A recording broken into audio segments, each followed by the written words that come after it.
Hello, welcome back to my channel and welcome to another reading vlog where I'm gonna be reading Knife of Dreams.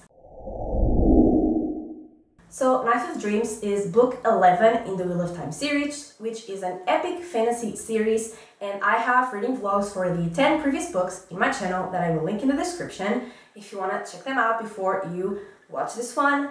And I was so incredibly excited for this book because this is the one where most people agree things start getting good again. So yeah, I was just dying to get to this book, and there are definitely spoilers for what happens in this book in this video. And having said all that, let's just get into the vlog.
Okay, so before we get into what happened, I just want to say three things. First of all, I'm trying to keep my expectations, I wouldn't say low, but like not too high for this book, but I'm kind of failing. Second thing, I'm kind of failing because so far I am having a great time. And the third thing is that we start this book with a 92-page prologue, which is just insane.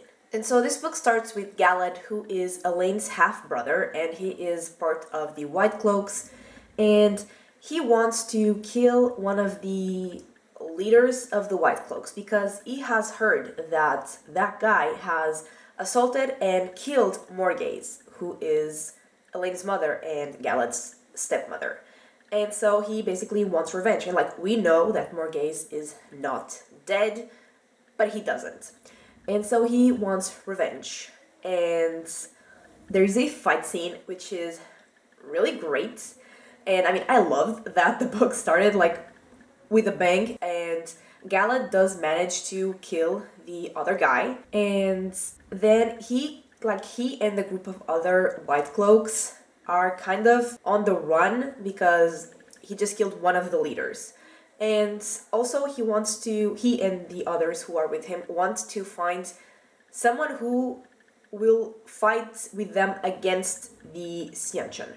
Then we see Egwene, who is in the White Tower after she was betrayed and kidnapped, and she is made a novice again because like to those Aes Sedai at the tower, she was never an Aes Sedai. She never went through like the whole process of being an Aes Sedai, like in their eyes. So they make her a novice again. And she also warns them about the dream that she had, where the Sianchan attack the tower. And some of them like listen to her, but the others don't care. Oh, also, still with Egwene, she manages to talk to Siwan in the world of dreams. And she tells Siwan basically like what happened to her, and also Lian. They are both being held prisoners at the tower. And she also tells Siwan that she does not want help from the Aes Sedai to, like her Aes Sedai to rescue her. And then Siwan tells that to the others. And then one Aes Sedai, who I think is called Bionin, probably saying that wrong, she was with the Aes Sedai that were with Egwene, but she gets back to the tower and she was actually like sent to the other Aes Sedai as a spy for Elaida and the tower. And she's basically telling Elaida that, you know, now that Egwene is Elaida's prisoner, she doesn't need to be spying anymore, and so she just wants to get back to the tower and her life. And then we see the Forsaken like talking, and the end of that chapter with the Forsaken is them basically deciding that they need to kill Matt and Perrin as soon as possible, and like, absolutely not. And speaking of Perrin, he is making a deal with the Xianchen to fight the Shido together because the Xianchen were also pursuing the Shido or something, so they make that deal. And in the Shido camp, someone manages to steal the Oath Rod and gives it to Fail, and so that is because an Aes Sedai called Galina she wants the Oath Rod, and if Fail gives her the rod, she will help Fail and the others escape. And so Fail now has the Oath Rod, and she tells her people basically that even if Galina does not help them, she will get them out. And then we get like 4 or 5 chapters following Matt's, and I did not care about a single one of them because it's just his personal drama with Tuan, the daughter of the Nine Moons, the woman he's supposed to marry. I don't care. Matt is my favorite character. I absolutely love him, but I do not care at all. But then, the actual last chapter that I read, still with Matt, he was with Thom, and Thom was reading a letter over and over again, and Matt asks him, like, why do you keep reading that letter? And so we learn that, I mean, I already knew because I knew spoilers, but we learned that it's a letter from Moiraine, saying that basically everyone will think that she is dead after her confrontation with Lanfear, but she is actually not. And the only people who can rescue her are Matt, Thom, and one other man, and only if those are the 3 people to go rescue her, they might have a chance. And so Matt thinks that she might be stuck with the people that, like, when he went through the Terangrial, he asked those creatures like 3 questions, and they were the ones who told him like his fate, including having to marry the daughter of the Night Moons. Matt thinks that Moiraine, is stuck with those creatures. And so yeah, that is the last thing I read, and a lot of other like smaller or seemingly smaller things happened, but I'm trying not to spend 1 hour in each update, so I chose the things that I think are the most important. And this last chapter got me very excited because, like I said, I already knew, I knew that Moiraine was not dead because, spoilers, but, I've just been waiting for her to come back, and I know it's not in this book, but still, it's a step forward to getting Moiraine back, and I couldn't be more excited. And yeah, this whole book is very exciting. There are a lot of things happening. It's faster paced than the last books, and the plot is moving forward, and the only real complaint I have is Matt. Like I said, I don't care about what he's doing, what he has been doing, and I love him. I wanted to be more excited for his chapters, and I am not, and that is literally, so far, the only complaint I have. And yeah, apart from that, I am loving this book. I am having a great time, and I will update again once I read about another third.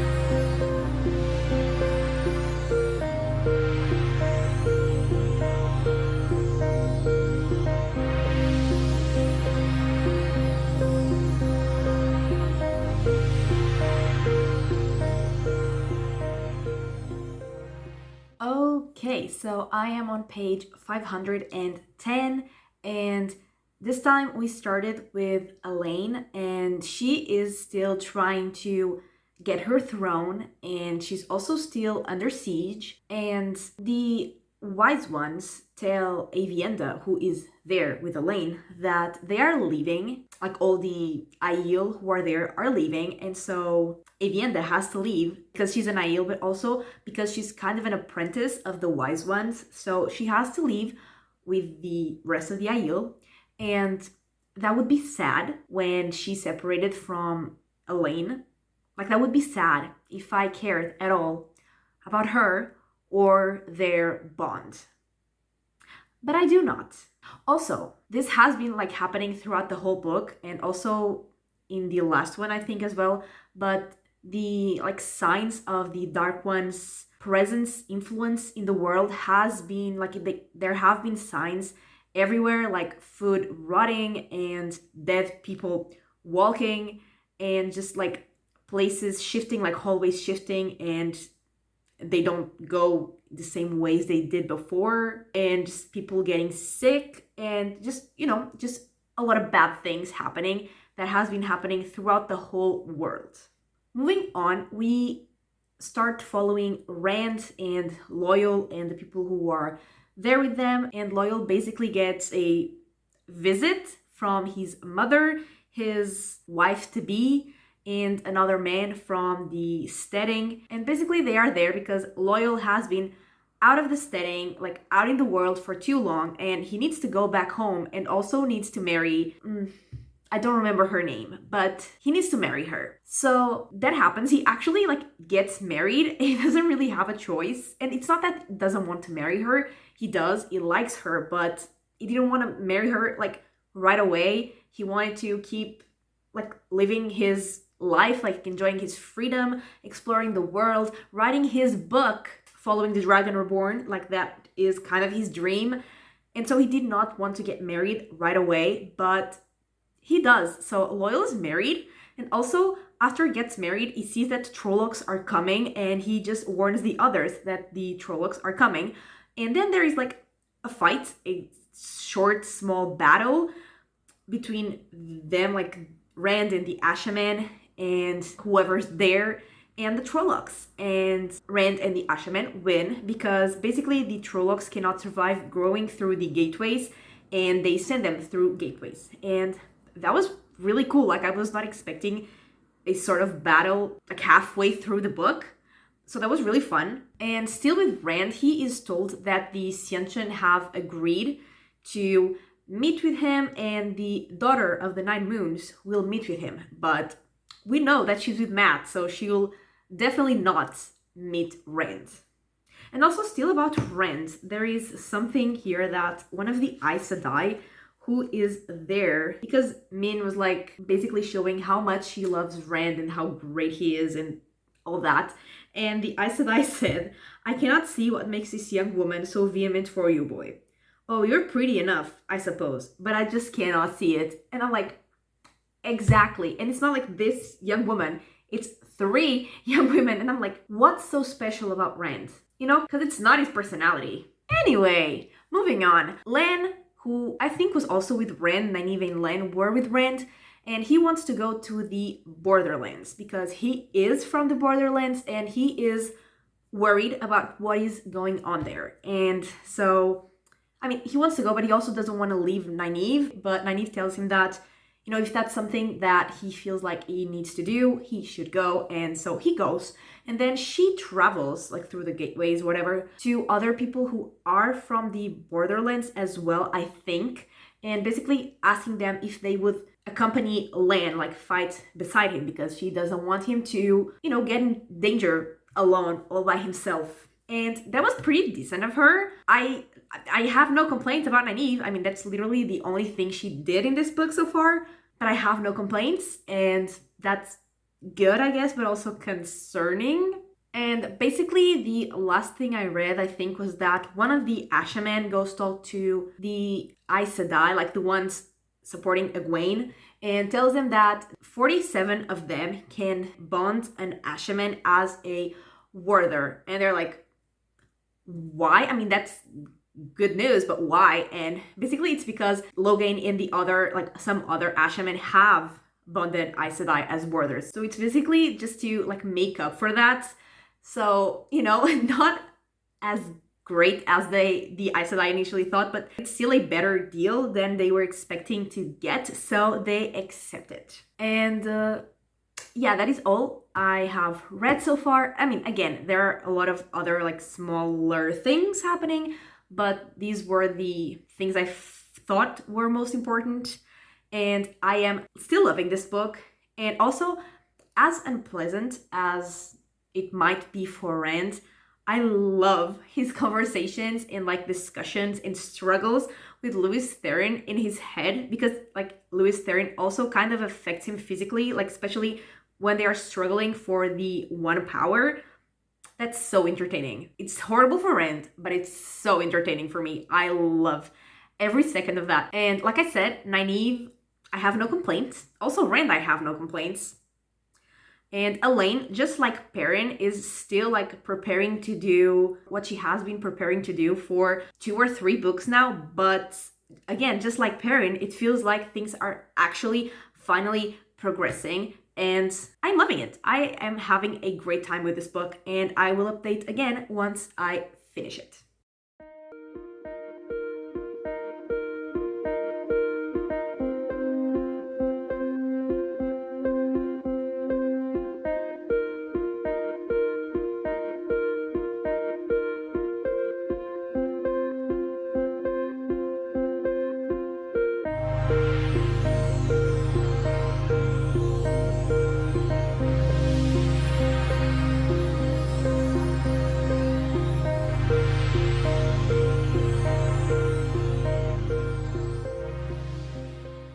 Okay, so I have finished Knife of Dreams, and in this last third, we start off with Egwene, and she is still going through hell, really, in the White Tower, being kind of like almost, tortured, enslaved, just really going through it. But at the same time, she is planning on how to undermine Elida, and Bianin, who was that Aes Sedai I said was a spy for Elida, she now realizes that Elida, really is not the best option for Amerlin, so she is now on Egwene's side. And moving on from Egwene, we start following Matt, and he reunites with his army, and they start planning on how they're gonna fight the Xiantian, which Tuon, the heir to the Xiantian Empire, is obviously not thrilled about that. And speaking of the Xiantian,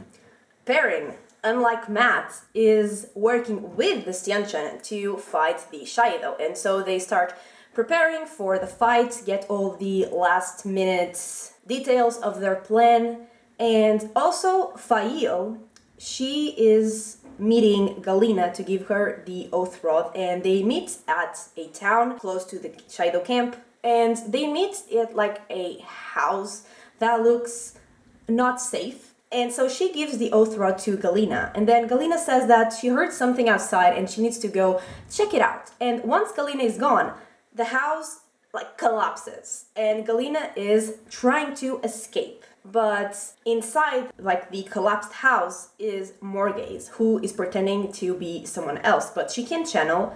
She has a lot of difficulty, but she can channel, and she manages to get them all out of there at the same time as Perrin and the Xiantian are starting the attack on the Shaido. And, when Perrin is fighting, that was iconic. Perrin swung his hammer. The Shaido tried to stop it with his buckler, but he altered the swing slightly and heard the bones in the man's forearm snap under 10 pounds of steel, swung by a blacksmith's arm. He was inside the spear now, and without slowing, he slashed across the man's throat with his knife. Yes. So while they are fighting, Aram, I don't know if that's how you say his name, but he has been listening to the prophet, and the prophet told Aram that Perrin is a creature of the shadow because his eyes are yellow and he's not good for Fail. And so Aram wants to kill Perrin to protect Fail, and I'm like, what the fuck, bro? But while he's trying to fight Perrin, he is actually killed by one of the Shaido, so oh well. And so after all the fighting, Perrin and Fail reunites, and also the remaining Shaido find Galina, who was trying to escape, and they decide that they're basically going back to their land.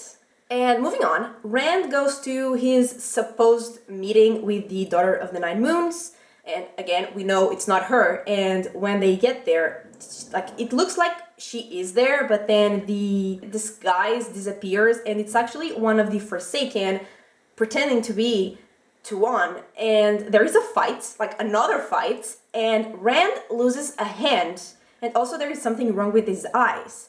But like they end up winning the fight and they capture the Xianchen, but Rand wants those prisoners sent to Ebudar because he still wants a meeting with the Daughter of the Nine Moons, because he still like wants the truce with the Xianchen, because he can't be fighting everything at once. And speaking of fights, there is yet another fight, and that is when Elaine and some other Aes Sedai go try to capture a couple of Aes Sedai from the Black Aja, but the Aes Sedai from the Black Aja are actually the ones who end up capturing the others, and they kill all of them except for Elaine, because Elaine is the one they actually want.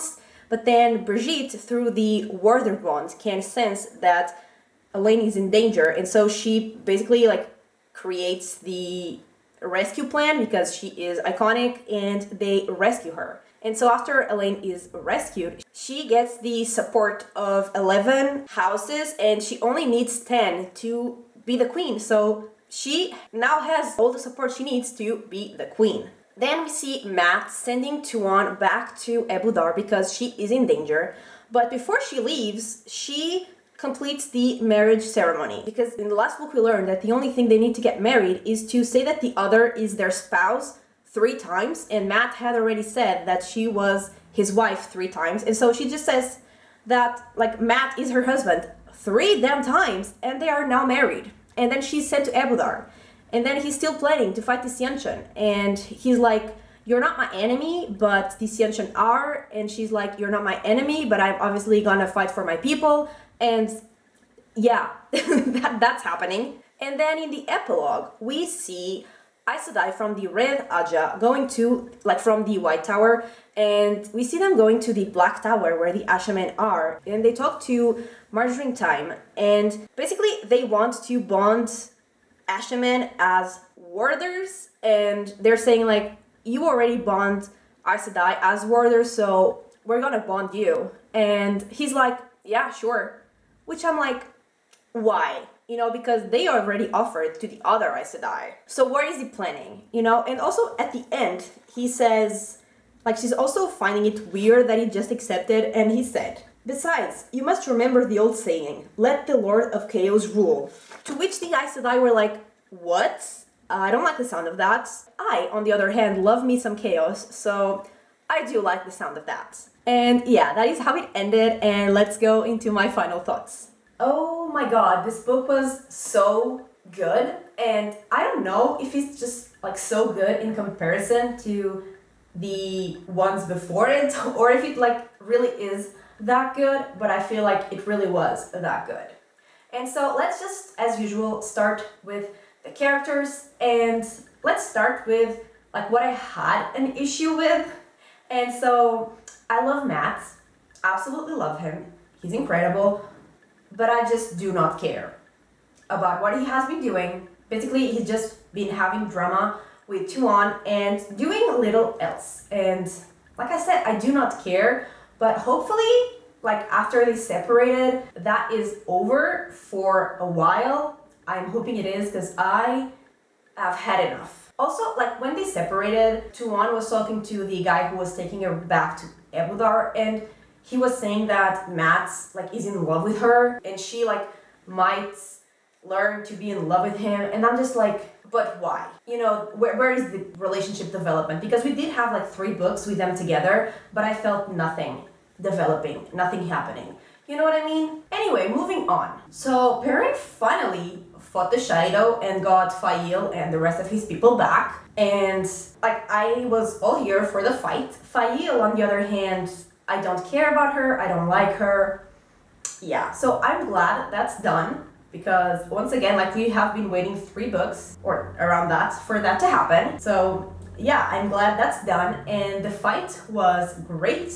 Perrin, like I said, was absolutely iconic, and I really actually ended up enjoying the end of this plotline. And now Elaine, just like Perrin, has been preparing for this one thing to happen, and she finally has all the support she needs to become queen. So again, I'm glad that is done, I hope, and I absolutely love her. And I felt nothing when she and Avienda separated because, like, it's not that I don't like Avienda. In the beginning, I didn't like her. I wanted her to die. Now, I feel nothing. Now, moving on to Egwene, she is going through it in this book. She's going through hell, but at the same time, she's still being iconic and preparing to take Elida down. And that is what I'm here for. And it's always crazy to me to think that I used to hate her. Like, I absolutely hated her in the first books. And now here I am obsessed with her. So yeah, I am very excited for the next books to see what will happen with Egwene. I mean, I'm kind of excited, kind of not, because I know spoilers. And then I had no complaints about either Nynaeve or Rand. Nynaeve like only did one thing in the book and it was pretty decent, and also Rand, like, he was alright. I had no problems with him in this book, and like, I do love his struggles with Louis Theron. That is one of the most entertaining things to me in this series. Like, is it bad that I like to see him struggle? Probably. Do I actually feel bad about that? Absolutely not. And also, it was like, I was so shocked when he lost his hand and he was just like, oh, Alex lost his pen, let's move on. And I was like, bro, talk about acceptance. And then we finally got some news about Moiraine, which I had been waiting for ages, and I am just excited to get her back because I love her and I miss her. And now, moving on from the characters, like, this book was so much faster paced than the previous books, and like, there were always things happening, and like, there was not a moment in which I was bored reading this book or that I was like forcing myself to read.